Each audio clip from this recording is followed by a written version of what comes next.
1. The Red Piano. A little girl who really wanted to start playing the piano got one as a birthday present from her parents.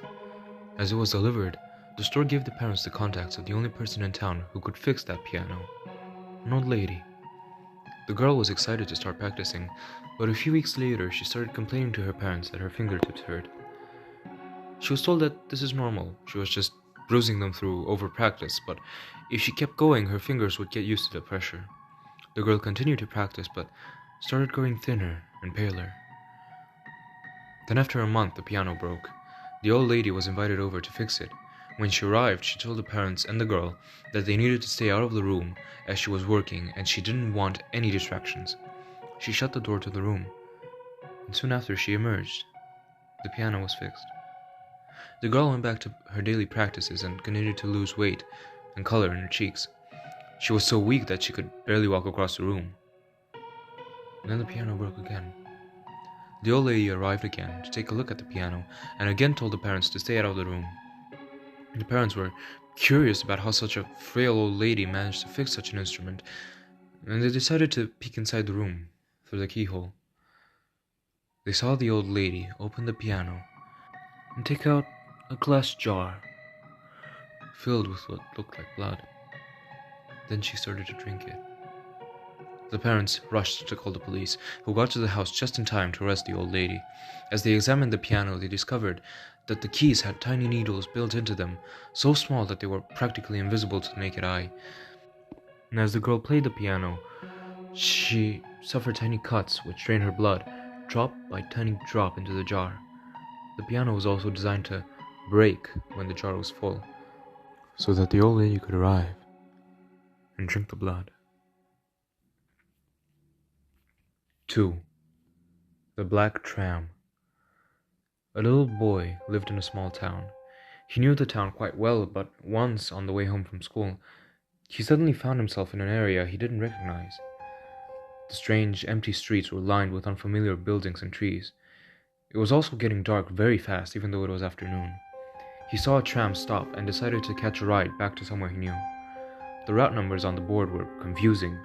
There was one tram numbered 1932-1958, one numbered 1983-1995, and so on. They reminded him of the dates on gravestones, but he had no time to think as the tram was approaching. It looked very old, but moved almost silently. It was also completely black, like a hearse. As he came to a stop and the doors opened, the boy felt something drawing him inside, like a gust of wind pushing him forwards. But something made him take 2 steps back into the street. Suddenly he was on a lively street that he knew, and the black tram was gone. He stood confused, thinking about what had stopped him from boarding it. Then as he was walking home, it suddenly dawned on him. The route number on the black tram had been 1982, the year of his birth,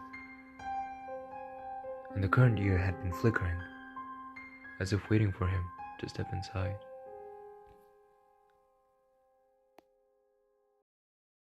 3. The Yellow Curtains. A family of 4 moved into a new house which needed new curtains. As they went to the market, they remembered that their recently deceased grandma had hated yellow curtains and always told them never to get yellow curtains, even after her death. As they were walking around the market, all they saw were yellow curtains. Tired, they decided that since grandma was no longer around, it was okay to ignore her warning. They brought them home and put them up in the room where their children, a boy and a girl, lived. In the middle of the following night, the curtains moved and woke the boy up. "Hey boy, get up," they said. The boy got up. "Hey boy, go wash your face and eat breakfast," the curtains went on. The boy did as he was told. "Hey boy, come to the window and see how your grandma's hanging up the laundry outside," the curtains ordered. The boy was puzzled, but approached the window. The curtains then grabbed him and threw him out of the window to his death, as the family slept. The following night, the curtain did the same to the girl. She washed her face and had breakfast in the middle of the night. "Hey girl, come to the window and look at your brother playing outside," the curtains ordered. As she approached the window, the curtains hurled her out as well. Shocked by their young children's midnight suicides, the parents invited investigators into the house. The police became suspicious about the curtains, which seemed to come to life when they were handled. Several officers tried to get a hold of them to take them off the window, but they failed. They decided to go and find the old lady who sold the curtains at the market. The old lady said that the only thing these strange curtains were afraid of was a particular magic scalpel hidden inside the giant star that tops the Kremlins. The policemen climbed the Kremlin to open up the star, and indeed, they found a scalpel inside. They brought the scalpel to the bereaved family's flat and decided to cut a bit of fabric from the curtains for examination. But as soon as they touched the scalpel to the curtains, both exploded, and after the dust had settled, there was no trace of either to be found. Now, as the year is coming to an end, I just wanted to thank everybody, mainly the only person watching these videos currently, which is my friend Philip, for being a constant supporter, constantly helping me around with these videos, always telling me, what's good and what's not good, giving me suggestions and stuff.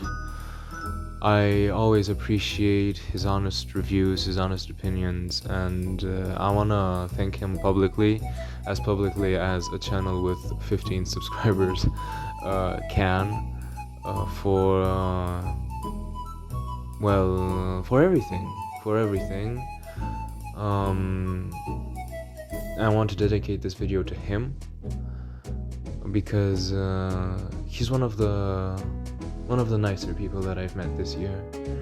Definitely one of the nicer people, and he's a great guy, a great friend, who I really appreciate.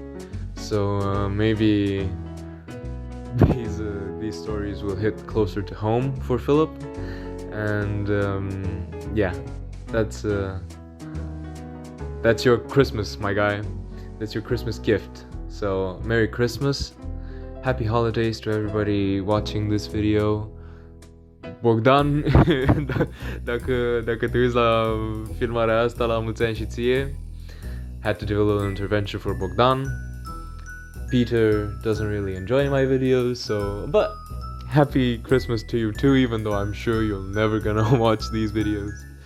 And to literally anybody that for some reason either got this video recommended or watched this out of curiosity from my shorts or any other video, happy Christmas, happy holidays, happy New Year, and God richly bless you all, and may we be blessed in this next year to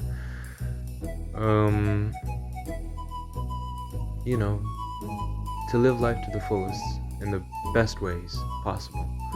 God bless. Alright, thank you everybody for watching, and see you in the next year. Cheers.